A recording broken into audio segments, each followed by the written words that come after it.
Hello students, in this video we are going to talk about the preparations for English semester test, especially for grade 11. We will review the materials and we will study the vocabularies. Nah, dalam video kali ini kita akan membahas persiapan penilaian akhir semester ganjil mata pelajaran bahasa Inggris untuk kelas 11.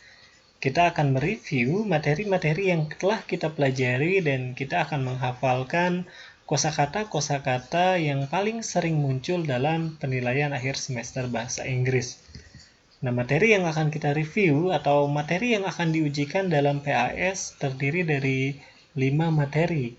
Yang pertama yaitu expressing advice and suggestion, mengungkapkan nasihat dan saran. Kemudian ada opinion, agree and disagree. Nah, di sini menyatakan pendapat, kemudian menyatakan persetujuan dan pertidaksetujuan. Kemudian ada personal letter atau surat pribadi, ada analytical exposition text, teks yang memiliki fungsi untuk membujuk atau persuade readers, dan yang terakhir yaitu passive voice atau kalimat pasif. Materi yang pertama yaitu asking for and giving advice, yaitu meminta dan memberikan nasihat atau saran. Nah, di sini ada beberapa contoh. Misalnya, I am very sick, what should I do? You should visit a doctor. Saya sangat sakit, apa yang seharusnya saya lakukan? Kamu seharusnya pergi ke dokter. Nah, di sini what should I do merupakan ekspresi yang digunakan untuk meminta saran atau asking for advice. Kemudian di sini ada you should visit a doctor, ini merupakan ekspresi yang digunakan untuk memberikan saran. Nah, di sini ada beberapa ungkapan yang bisa kita gunakan untuk meminta nasihat. Misalnya, what should I do? What do you advise me? What do you think I should do? What can I do? What do you suggest? Nah, kemudian jika kita ingin memberikan nasihat, maka kita bisa memulai nasihat kita dengan ekspresi-ekspresi sebagai berikut. Misalnya, you should, I advise you to, you ought to, if I were you, I would, you need to. Nah, berikut merupakan penjelasan singkat atau review dari materi asking for and giving advice, meminta dan memberikan nasihat. Materi selanjutnya yaitu tentang opinion, agree and disagree. Nah, di sini kita akan mereview bagaimana caranya kita memberikan pandangan atau pendapat kita, bagaimana caranya kita setuju, dan bagaimana caranya kita mengungkapkan bahwa kita tidak setuju. Nah, untuk pendapat itu sendiri dibagi menjadi dua. Di sini ada personal point of view dan ada juga general point of view. Nah, personal point of view merupakan pendapat yang merupakan gagasan dari kita sendiri.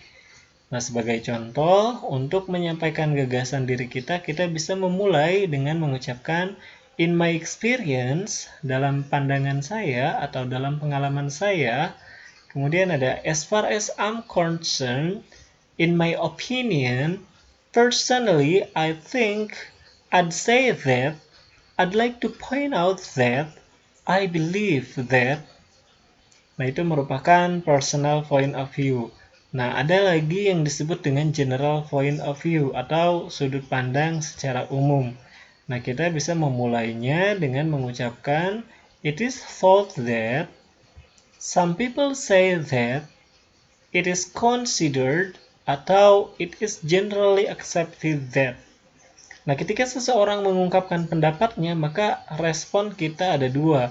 Yang pertama yaitu kita setuju dengan anggapan tersebut atau agree with an opinion, atau disagree with an opinion, di mana kita tidak setuju dengan pendapat tersebut. If we agree with an opinion, then we can say, of course, you are absolutely right. Yes, I agree. I think so too. That's a good point. Exactly. That's true.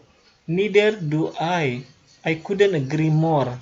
Nah, ini merupakan ungkapan-ungkapan yang digunakan ketika kita setuju dengan pendapat seseorang. Selanjutnya, bagaimana jika kita tidak setuju atau ketika kita disagree with an opinion? kita bisa mengungkapkan contoh-contoh kalimat berikut ini. Misalnya, yes, but, ya, tapi. Nah, di sana kita sebutkan alasan ketidaksetujuan kita dengan anggapan tersebut. Kemudian kita bisa juga menggunakan ungkapan I'm afraid I have to disagree. I'm sorry to disagree with you, but that's not entirely true. On the contrary, I'm not so sure about that. Nah, inilah ungkapan-ungkapan yang digunakan ketika kita tidak setuju dengan seseorang. Materi yang selanjutnya yaitu tentang personal letter atau surat pribadi. Nah, ini merupakan contoh dari surat pribadi. Strukturnya kurang lebih seperti ini. Yang pertama di sini ada sender address atau alamat dari pengirim. Kemudian setelah alamat di sana ada date atau dalam bahasa Indonesia yaitu titik mangsa, tanggal surat ini ditulis. Kemudian ada greeting atau salutations di sini. Kemudian setelah itu adalah body ya, body of the letter atau isi dari surat tersebut. Biasanya menanyakan tentang kabar, kemudian harapan supaya yang dikirimi surat tersebut itu dalam keadaan baik, dan kemudian di sini disebutkan inti-inti atau poin dari surat tersebut, dan yang paling terakhir adalah tentang sign off atau signature ya, tanda tangan dari pengirim surat. Nah, kemudian bagaimana bentuk soalnya? Biasanya terkait dengan personal letter itu soalnya dalam bentuk pilihan ganda yang menanyakan 5W1H. Nah, menanyakan tentang siapa yang mengirim, siapa yang dikirimi surat, tentang apa surat tersebut, kemudian kenapa si penulis itu mengirim surat, dan apa yang terjadi atau diharapkan dari yang dikirimi surat tersebut. Nah, demikian tentang personal letter ya. Jadi kita perlu mengidentifikasi 5W1H atau informasi-informasi spesifik yang ada di dalam surat tersebut. Materi selanjutnya yaitu analytical exposition text. Nah, soal-soal yang muncul berkaitan dengan teks biasanya yaitu tentang social functions, kemudian ada generic structure, dan ada juga informasi-informasi spesifik dari teks tersebut. Nah, jika pertanyaannya misalnya, what is the social functions, atau what is the purpose, what is the aim of the analytical exposition text, maka jawabannya adalah persuade readers. Nah, analytical exposition text itu merupakan teks yang ditulis untuk mengajak kepada pembaca untuk melakukan sesuatu. Jadi, jika nanti ada pertanyaan, misalnya, what is the purpose of the text? Karena kita sedang mempelajari analytical expositions bagi kelas 11, maka carilah jawaban yang memiliki kata kunci persuade, membujuk di sini. Maka dipastikan kalimat atau kata yang memiliki keyword tersebut merupakan jawaban dari social functions of the exposition text. Nah, kemudian selanjutnya adalah generic structure of analytical exposition text. Bagaimana susunan dari analytical exposition text? Nah, setidaknya ada 3 structure. Yang pertama yaitu thesis, kemudian yang kedua ada arguments, dan yang terakhir yaitu reiteration. Apa sih tesis itu? Thesis, introducing the topic and indicating the writer's positions. Nah, tesis itu memperkenalkan topik apa yang akan dijelaskan dan mengindikasikan posisi dari penulis. Apakah ia setuju atau tidak setuju ya? Apakah dia mengajak untuk melakukan sesuatu atau mengajak untuk tidak melakukan sesuatu. Kemudian struktur selanjutnya yaitu arguments. Nah, arguments atau argumen explain the arguments to support the writer's positions. Nah, jadi apa yang menjadi posisi penulis di tesis tadi didukung oleh argumen-argumen yang dijelaskan dalam beberapa paragraf. Nah, kemudian yang terakhir yaitu reiterations. Nah, ini restate the writer's positions. Reiterations itu menyatakan kembali posisi dari penulis dan mengajak kepada pembaca untuk melakukan sesuatu. Kemudian yang membedakan text analytical expositions dibandingkan dengan teks-teks yang lain yaitu language features atau unsur kebahasaannya. Nah, biasanya ciri dari analytical exposition text yang pertama itu yaitu using relational process atau menggunakan proses relational. Ya, biasanya ini menggunakan to be dan to have, ya, menggunakan are, am, is, was, were, have been, has been, had been, dan juga menggunakan have, has, dan had. Nah, kemudian yang kedua ada internal conjunctions.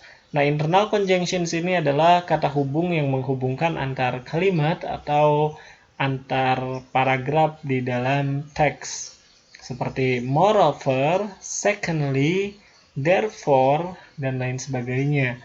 Kemudian ada juga causal conjunctions.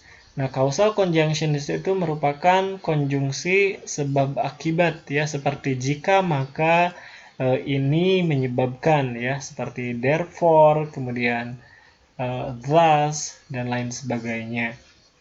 Dan untuk ciri selanjutnya yaitu mengenai tenses yang digunakan dalam analytical exposition text. Nah, untuk analytical exposition text, tense yang digunakan yaitu simple present tense atau present simple. Nah, ini adalah salah satu contoh dari analytical exposition text dengan judul Integrated Past Management. Nah, di sini si penulis mengajak kepada para pembaca atau pendengar untuk mengintegrasikan, ya, pest management supaya menjadi solusi dalam pertanian yang terbukti bisa efektif dan juga aman, ya, seperti itu. Materi selanjutnya yaitu passive voice. Nah, di sini kita akan membahas tentang active versus passive sentences. Nah, di sini kita akan membahas beberapa tense mulai dari present simple, present continuous, present perfect, past simple, past continuous, past perfect, future simple, future with be going to, dan juga kalimat dengan menggunakan modal verbs. Nah, logikanya sederhana saja, ya. Yang membedakan antara kalimat aktif dan kalimat pasif itu ada pada kata kerjanya. Jadi, ciri dari kalimat pasif yaitu menggunakan to be dan setelah to be ada kata kerja bentuk ketiga. Jadi gunakan to be dan kemudian kata kerja bentuk ketiga. Nah, untuk to be ini disesuaikan dengan tense sebelumnya. Nah, di sini contoh kalimat aktifnya yaitu they speak German in Austria. Mereka berbicara bahasa Jerman di Austria. Nah, ini merupakan kalimat aktif dan dalam bentuk present simple.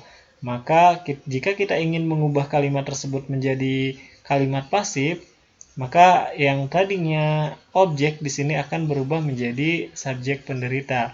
Nah, di sini misalnya German, kemudian perlu diingat bahwa dalam kalimat pasif kata kerjanya harus diawali oleh to be dan kata kerja bentuk ketiga. Nah, karena ini merupakan tense dengan present simple dan di sini ada German itu tunggal, maka kita menggunakan to be is. Kemudian bentuk ketiga dari speak yaitu spoken. Jadi jawaban yang paling tepat adalah German is spoken in Austria.